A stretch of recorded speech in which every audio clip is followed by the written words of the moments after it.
Hello दोस्तों, स्वागत है आप सभी का आपके YouTube channel your Diksha education पे। आज हम लोग प्रश्नावली 1.2 का प्रश्न संख्या 3 और 4 को हल करेंगे और सीखेंगे कि ऐसे प्रश्न को हमें कैसे हल करना चाहिए। ठीक है, ये प्रश्न बड़ी आसान है, तो चलिए शुरू किया जाए। प्रश्न कह रहा है कि अभाज्य गुणनखंडन विधि द्वारा निम्नलिखित पूर्णांकों के एचसीएफ और एलसीएम ज्ञात कीजिए। देखिए, दिए गए नंबर का हमको क्या करना है, एचसीएफ और एलसीएम ज्ञात करना है, लेकिन किस मेथड से? गुणनखंडन विधि से। यानी इसका हमको क्या निकालना पड़ेगा? सबसे पहले फैक्टर निकालना पड़ेगा। ठीक है, तीसरे का पहला दिया है 12, 15 और 21। जब हम 12 का गुणनखंड निकालेंगे तो क्या होगा? 2 × 2 × 3 होगा। और 15 का निकालेंगे तो क्या होगा? 3 × 5। जबकि 21 का निकालेंगे तो हमारा क्या निकल के आएगा? 3 × 7 गुणनखंड निकल गया। अब हमको क्या करना है? इसका एचसीएफ और एलसीएम ज्ञात करना है। तो चलिए यहाँ लिख लेते हैं एचसीएफ और यहाँ लिख लेते हैं एलसीएम। ठीक, अब एचसीएफ में क्या होता है? सबसे पहले हम क्या करें, पेयर बना ले कि कौन कौन नंबर्स ऐसे हैं जो तीनों में कॉमन है। तो यहाँ देखिए, ये तीनों में कॉमन है, बस यही एक ऐसा 3 है जो तीनों में कॉमन है। तो जो तीनों में कॉमन होता है वही हमारा हाईएस्ट कॉमन फैक्टर यानी एचसीएफ होता है। इसलिए एचसीएफ कितना बन जाएगा हमारा? 3। और एलसीएम क्या होगा? एचसीएफ गुणे रेस्ट ऑफ जो नंबर होता है उसका गुणनखंड। ठीक है, दो दूनी के 4, 4 5 20, अब 20 7 140, यानी एलसीएम कितना हो जाएगा? 420। हमारा एचसीएफ कितना निकल के आया? 3। 3 क्यों निकल के आया? क्योंकि केवल 3 ही है जो तीनों संख्याओं के गुणनखंडन में कॉमन है, अन्यथा और कोई संख्या कॉमन नहीं है। और जो संख्याएं हर एक नंबर में कॉमन होती हैं वही उसका क्या होता है? हाईएस्ट कॉमन फैक्टर यानी महत्तम समाप्रवर्तक होता है। ठीक है, और एलसीएम क्या होता है? एलसीएम जो कॉमन है वह और जो कॉमन नहीं है वह सारी संख्याओं का गुणनफल ही हमारा एलसीएम होता है। इसका दूसरा देख लिया जाए। दूसरा दिया है 17, 23, 29। 17 का यदि गुणनखंड निकालेंगे तो इसका गुणनखंड कितना होगा? 1 × 17। 23 का क्या होगा? 1 × 23। और 29 का क्या होगा? 1 × 29। ठीक, अब हमको क्या निकालना है? एचसीएफ और एलसीएम। जब हमने इसका एचसीएफ और एलसीएम निकाला तो हमने देखा इन तीनों के गुणनखंडन में कॉमन क्या है? इन तीनों के गुणनखंडन में केवल और केवल कॉमन जो है वह है 1। तो जो सब में तीनों में कॉमन है वही क्या बन जाएगा? इन तीनों संख्याओं का एचसीएफ। तो 17, 23 और 29 का एचसीएफ कितना मिल गया हमको? 1। और एलसीएम कितना मिल गया? एचसीएफ गुणे जो भी और हमारे नंबर हैं उसका गुणनफल, यानी 1 × 17 × 23 × 29। यही हमारा क्या बन गया? इसका एलसीएम। इसका हम यदि गुणा करा लेंगे और जो आंसर आएगा वही हमारा क्या हो जाएगा? इसका 17, 23 और 29 का एलसीएम। वैसे भी एक चीज देखिए, जब कभी भी प्राइम नंबर होता है, जब यदि आपको प्राइम नंबर का यदि एलसीएम और एचसीएफ निकालने के लिए दे दिया जाए तो कैसे निकलता है? प्राइम नंबर का एचसीएफ सदैव 1 होता है।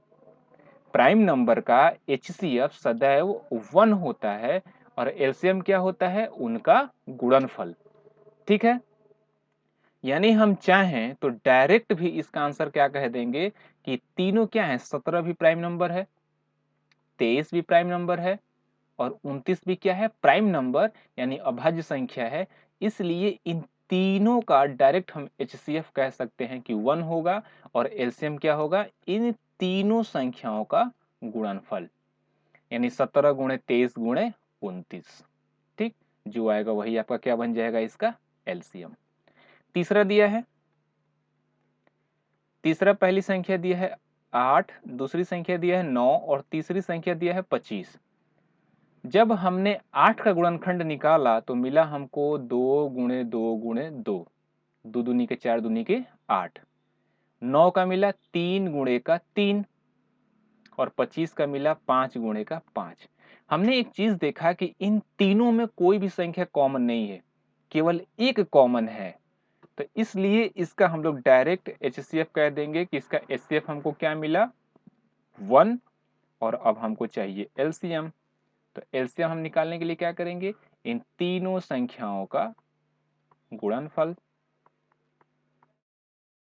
ठीक, यानी इसका मल्टीप्लाई कराएंगे तो 25 8 200 और 200 गुणे 9 2 9 18 1800।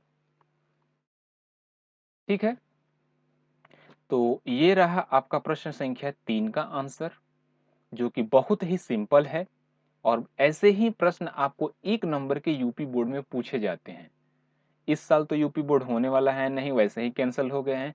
लेकिन जो बच्चे इस साल प्रमोट होकर 9th से 10th में जाएंगे उनके लिए यह क्वेश्चन है। ये क्वेश्चन उनके लिए आसान भी है क्योंकि 9 में ही उन्होंने सही ढंग से पढ़ा होगा, तो ये सब चीजें आसान होंगी। चलिए इसी क्रम में हम लोग चौथा प्रश्न को देख लें। चौथा प्रश्न हमसे क्या कह रहा है, चौथा प्रश्न कह रहा है कि HCF 306 और 657 का कितना दिया है 9। तो हमको क्या निकालना है, एलसीएम निकालना है इसी संख्या का। चलिए चौथा देख लेते हैं। चौथा है HCF 306, 657 का 9। हमको ज्ञात करना है एलसीएम 306, 657 का, यही हमको ज्ञात करना है। तो ये भी आसान है। अच्छा, क्यों आसान है, क्योंकि हम जानते हैं, हम लोगों ने एक प्रमेय पढ़ा था जिसमें हम लोगों ने ये सीखा था कि दो संख्याओं का गुणनफल बराबर होता है इनके एचसीएफ और एलसीएम से। ठीक है, तो हम भी क्या करेंगे, लिख देंगे इनका जो एचसीएफ होगा गुणे एलसीएम जो होगा इन्हीं के बराबर होता है। यानी इसे हम और क्या कह सकते हैं कि number 1 into number 2 equal HCF into LCM. यानी इसको हम और लिख सकते हैं शॉर्ट में, संख्या 1 गुणे संख्या 2 बराबर इसी संख्या का एचसीएफ गुणे इसी संख्या का एलसीएम। यह आपस में क्या होते हैं, बराबर होते हैं। ठीक है, चलिए अब देखिए, अब हमको कुछ नहीं करना है। संख्या 1 की जगह क्या दिया है 306 गुणे संख्या 2 की जगह कितना दिया है 657, हमने भी लिख दिया 657। 306 गुणे 657 बराबर एचसीएफ कितना दिया है, एचसीएफ क्वेश्चन में गिवन है 9, हमने भी 9 लिखा, गुणे एलसीएम हमको कुछ नहीं दिया है तो मान लेते हैं कि एलसीएम को हमने एलसीएम ही रहने दिया। ठीक, तो इस तरीके से हमारा एलसीएम क्या मिल जाएगा, हमने जब 9 गुणे एलसीएम बराबर 306 गुणे 657 लिखा तो हमको एलसीएम क्या प्राप्त हो गया, एलसीएम बराबर मिल गया 306 गुणे 657 भागे का 9। चूंकि इधर 9 गुणे में है तो इधर आएगा तो भागे में हो जाएगा, और यही हमारा क्या बन जाएगा, इसका उत्तर बन जाएगा। इसको और यदि छोटा करेंगे तो देख लेते हैं, 9 से ये कट जाता है,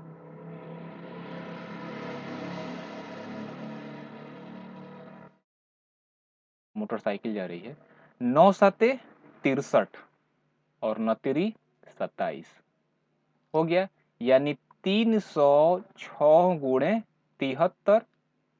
अब हम क्या करेंगे, इसका गुणनफल निकाल लेंगे और जो आएगा वही इस संख्या का क्या हो जाएगा, एलसीएम हो जाएगा।